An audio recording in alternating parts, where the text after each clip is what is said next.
Nzoka nde site internet à Lingala Facile ezali parmi ba meilleurs sites visités na poto oyo ezali constat oyo Jimmy Mukendi asalaki pour landa reportage oyo Lingala Facile toujours 82% bandeko ya sondage ya le point bakosaki te. Tala ba visite ya artiste minene renommé international ndeti ba Jesse Matador oyo eza pona pamba te. Kutu biso tokanisaki ba sondage ezali kosuka kaka awa na République démocratique du Congo.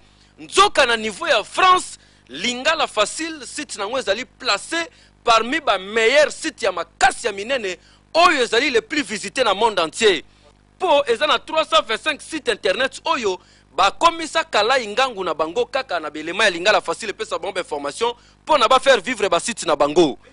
P 24 366 personnes ba visitaka site ya Lingala Facile par mois. Bango nde bazali ko continuer ko panza pe côté ya ba nombre ba millions.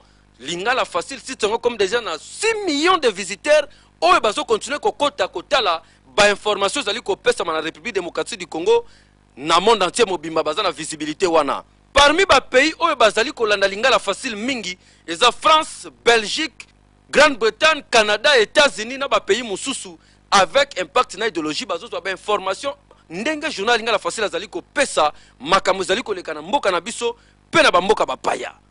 Donc na makambo tali ba sondage Lingala Facile rien à dire na ba sondage oya Kinshasa.